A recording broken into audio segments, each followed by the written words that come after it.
कहानी की शुरुआत एक ऐसे फ्यूचर से होती है जहां इंसानों की एक बहुत बड़ी गलती और ग्लोबल वार्मिंग की वजह से ध्रुवों पर जमी सारी बर्फ यानी पोलर आइस पूरी तरह पिघल चुकी है। नतीजा यह हुआ कि दुनिया के सारे महाद्वीप, सारा लैंडमास समुद्र के गहरे पानी में समा चुका है। अब धरती पर सिर छुपाने के लिए कोई सूखी जमीन नहीं बची है, जिसने इंसानों को एक बेहद अजीब और मुश्किल माहौल में ढलने पर मजबूर कर दिया है। अब इंसान लोहे और कबाड़ से बने तैरते हुए छोटे मोटे कस्बों में रहते हैं, जिन्हें एटॉल्स कहा जाता है। इस अंतहीन समंदर में जिंदा रहने के लिए इन लोगों का एकमात्र सहारा सी फूड यानी समुद्री जीव है। यहाँ की इकोनॉमी पूरी तरह से सामान की अदला बदली और ट्रेड पर चलती है। इस पानी की दुनिया में पेड़ पौधे, धूल और मिट्टी की कीमत सोने से भी कहीं ज्यादा बढ़ चुकी है। ताजे और पीने लायक पानी की इतनी भारी किल्लत है कि लोग खेती बाड़ी और फसलों को उगाने के लिए अपने खुद के यूरिन तक का इस्तेमाल करने पर मजबूर हैं। भले ही पूरी दुनिया एक विशाल और कभी न खत्म होने वाले महासागर में बदल चुकी है, लेकिन फिर भी कई बचे हुए लोगों का यह अटूट विश्वास है कि इस अनंत समंदर में कहीं न कहीं आज भी सूखी जमीन यानी ड्राई लैंड मौजूद है। कई अलग अलग सर्वाइवर्स के ग्रुप इस जादुई और रहस्यमयी जगह की तलाश में दिन रात भटक रहे हैं ताकि वह एक बेहतर जिंदगी जी सकें, लेकिन अब तक किसी को भी इसमें कामयाबी नहीं मिली है। तभी स्क्रीन पर हमारी मुलाकात इस कहानी के मुख्य किरदार से होती है, जिसका नाम मैरिनर है। मैरिनर एक बेहद टूटी फूटी और कबाड़ के टुकड़ों को जोड़कर बनाई गई नाव पर अकेले रहता है। मैरिनर को एक छोटे से बर्तन में यूरिन करते हुए देखा जाता है और फिर वो इस यूरिन को एक खास मशीन के अंदर डाल देता है, जो इसे फिल्टर करके पीने लायक साफ पानी में बदल देती है। अपनी इस कबाड़ की नाव पर उसने नींबू का एक छोटा सा पेड़ भी उगा रखा है, जो इस बिना जमीन वाली दुनिया में किसी अनमोल खजाने से कम नहीं है। मैरिनर अपनी जिंदगी गुजारने के लिए समंदर से मछलियां पकड़ता है और पानी की गहराइयों में जाकर दोबारा इस्तेमाल होने लायक कचरा और कीमती कबाड़ इकट्ठा करता है। एक दोपहर समंदर की गहराई में गोता लगाने के बाद जब मैरिनर वापस अपनी नाव पर आता है तो उसे दूर से एक दूसरी नाव अपनी तरफ बढ़ती हुई दिखाई देती है। उस नाव पर सवार आदमी मैरिनर के पास आता है और उसे एक एटॉल के बारे में बताता है, जहां से उसने ढेर सारा काम का सामान हासिल किया था। वह आदमी मैरिनर के साथ उन सामानों की अदला बदली यानी ट्रेड करना चाहता है, लेकिन जैसे ही मैरिनर को यह पता चलता है कि वह आदमी बदले में कुछ भी नहीं चाहता, मैरिनर के मन में शक की घंटी बज जाती है। उसे तुरंत इस बात का एहसास होता है कि उस अजनबी ने मैरिनर की नाव से उसका सारा सामान और जरूरत की चीजें चुरा ली हैं।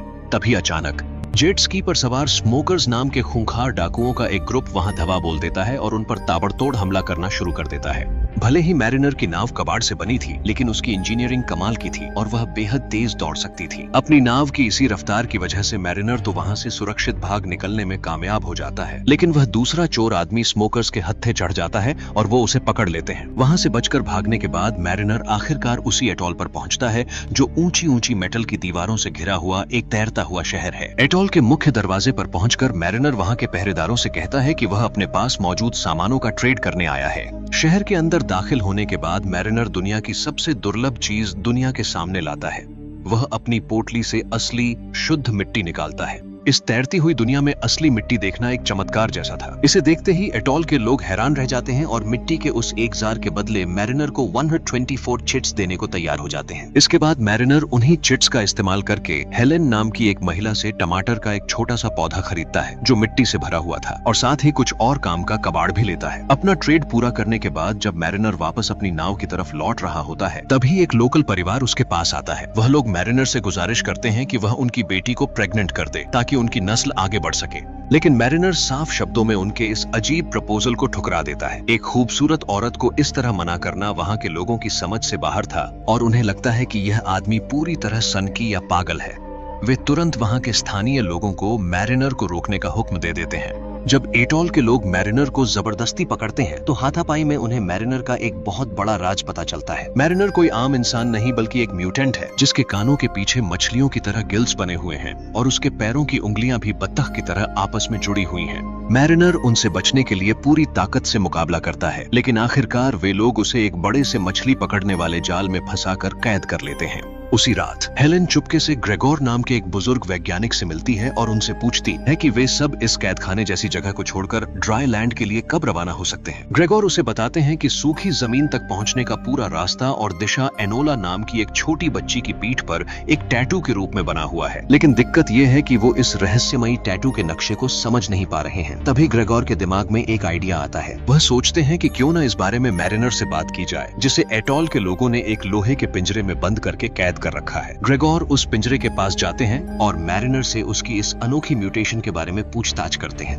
लेकिन मैरिनर उनकी बातों को पूरी तरह अनसुना कर देता है और कोई दिलचस्पी नहीं दिखाता। लेकिन जैसे ही ग्रेगोर उसे उस बच्ची की पीठ पर बने टैटू की एक तस्वीर दिखाते हैं, मैरिनर की आंखों में चमक आ जाती है और वह इस राज को जानने के लिए उत्सुक हो जाता है। इस टैटू की जानकारी देने के बदले मैरिनर शर्त रखता है कि ग्रेगोर को उस पिंजरे का दरवाजा खोलना होगा, लेकिन ग्रेगोर के पास ऐसा करने की इजाजत नहीं थी, इसलिए वह पीछे हट जाते हैं। अगले दिन एटॉल के सनकी लोग मैरिनर को मौत की सजा देने का फैसला करते हैं। वे उसके पिंजरे को धीरे धीरे एक दलदली और गंदे गड्ढे में डुबोने लगते हैं। लेकिन मैरिनर की किस्मत अच्छी थी, क्योंकि ठीक उसी वक्त डीकन नाम के एक क्रूर और एक आंख वाले लीडर के नेतृत्व में स्मोकर्स की एक पूरी फौज एटॉल पर धावा बोल देती है। यह स्मोकर्स भी उसी काल्पनिक सूखी जमीन की तलाश में भटक रहे हैं और उन्हें पता चल चुका है कि उस जगह का रास्ता उस छोटी बच्ची के पास है, इसलिए वे एनोला को किडनैप करने आए हैं। कुछ ही देर में स्मोकर्स पूरे एटॉल को चारों तरफ से घेर लेते हैं और अपनी बड़ी बड़ी मशीन गनों से अंधाधुंध फायरिंग शुरू कर देते हैं, जिससे एटॉल के कई बेकसूर निवासी मौत के घाट उतर जाते हैं। देखते ही देखते जेट स्की पर सवार स्मोकर्स अपने साथ लाए गए खुद के रैंप की मदद से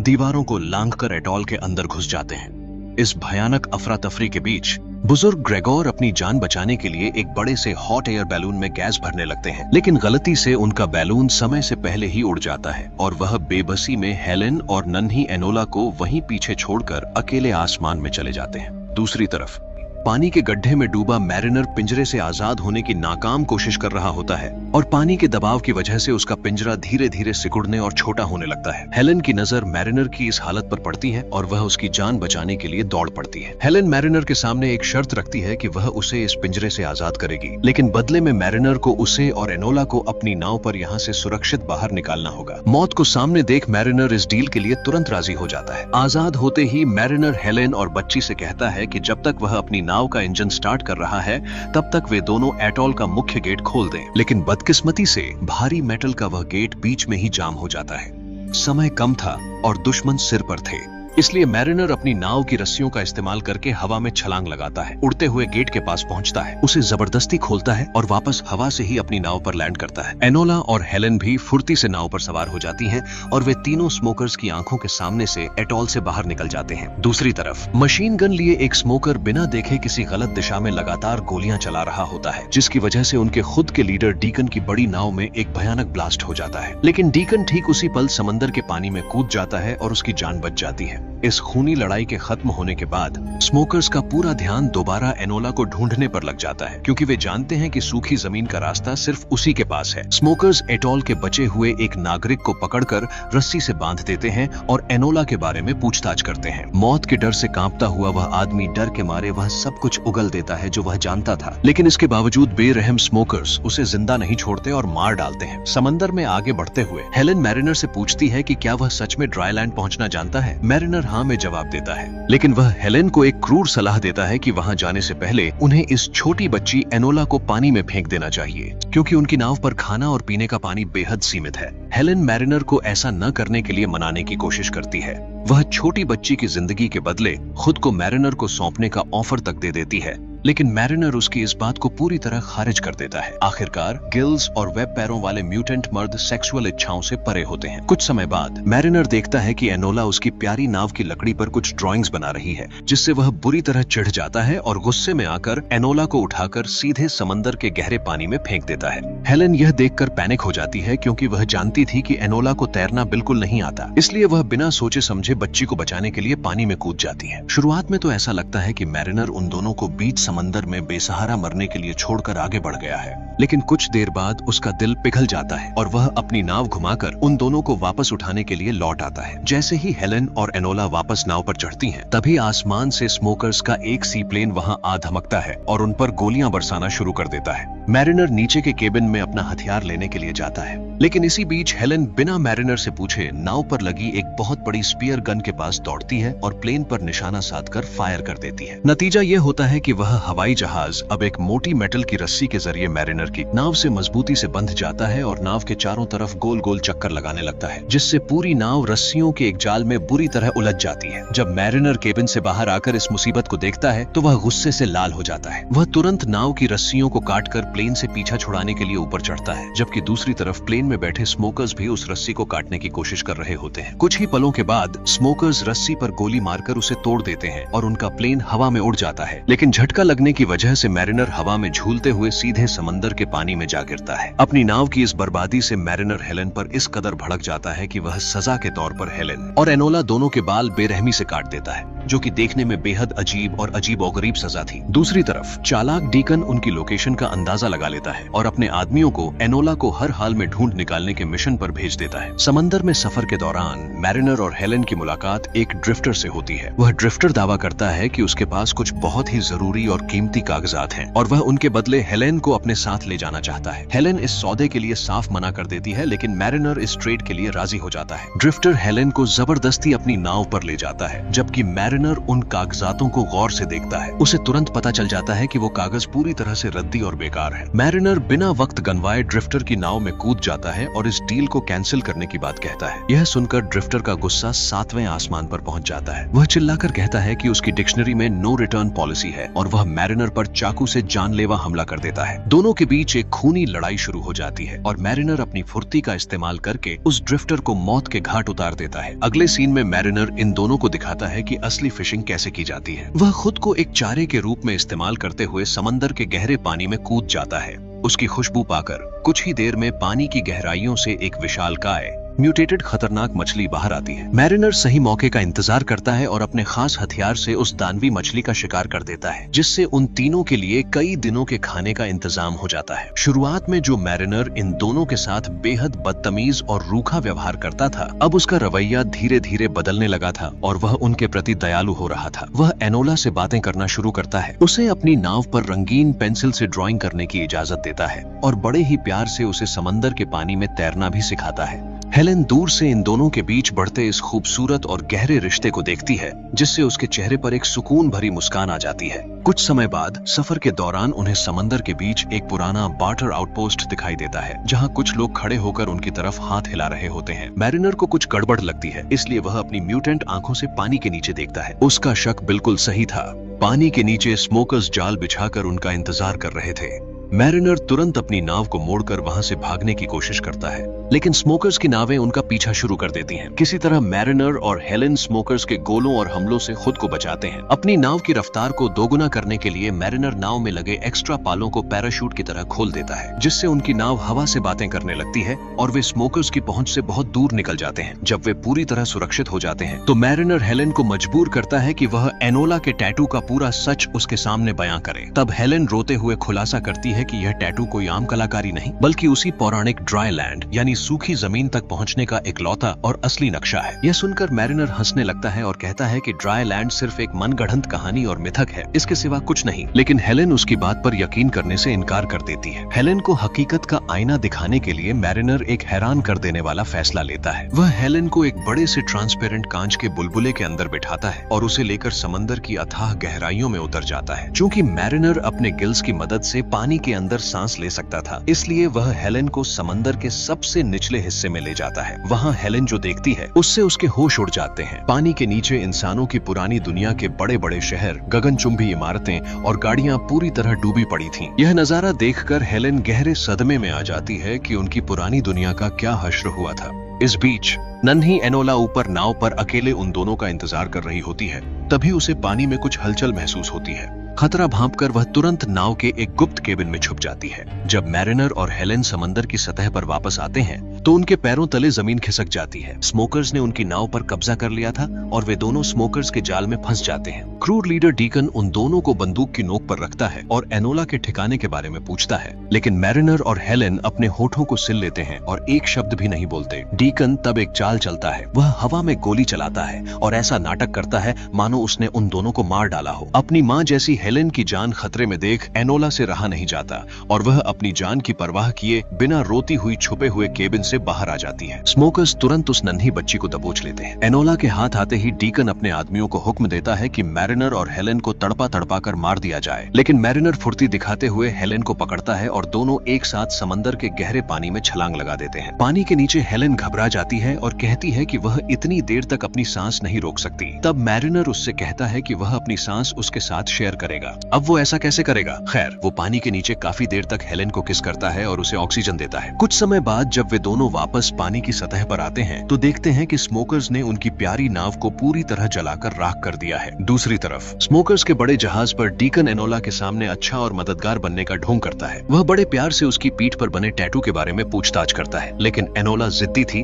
और चुप रहती है। डीकन उसे बहलाने के लिए कुछ रंगीन पेंसिलें गिफ्ट करता है और दोबारा नक्शे का राज पूछता है, लेकिन एनोला फिर भी उसे कुछ नहीं बताती। इधर अपनी तबाह हो चुकी नाव के मलबे पर बैठे मैरिनर और हेलेन पूरी तरह से उम्मीद खो चुके थे। इस मायूसी के माहौल में हेलेन मैरिनर की आंखों में देखती है और पूछती है कि उस दिन जब उसने खुद को सौंपने का ऑफर दिया था तो मैरिनर ने उसे क्यों ठुकरा दिया था। मैरिनर बेहद ईमानदारी से जवाब देता है कि उस वक्त हेलेन उसे पसंद नहीं करती थी और वह जबरदस्ती कुछ नहीं चाहता था। मैरिनर का यह सीधा और सच्चा जवाब हेलेन के दिल को छू जाता है। वह भावुक होकर मैरिनर को चूम लेती है और इसके बाद वे दोनों उस डूबती हुई नाव पर एक दूसरे के प्यार में खो जाते। अगले दिन मैरिनर अपनी टूटी नाव को ठीक करने की कोशिश कर रहा होता है, तभी अचानक आसमान से एक जानी पहचानी आवाज आती है। वे ऊपर देखते हैं तो उन्हें ग्रेगोर अपने उसी हॉट एयर बैलून के साथ नजर आते हैं। यह बूढ़ा सच में पूरी तरह से पागल और सनकी है। ग्रेगोर उन दोनों को बैलून में बिठाते हैं और उस सुरक्षित जगह पर ले जाते हैं जहां एटॉल की लड़ाई में बचे हुए बाकी सर्वाइवर्स रह रहे थे। रात के वक्त सभी सर्वाइवर्स मिलकर सूखी जमीन को ढूंढने के बारे में चर्चा करते हैं, लेकिन जब मैरिनर उनसे एनोला को स्मोकर्स के चंगुल से छुड़ाने की बात करता है तो लोग पीछे हट जाते हैं। वे कहते हैं कि खतरनाक स्मोकर्स से दुश्मनी मोल लेना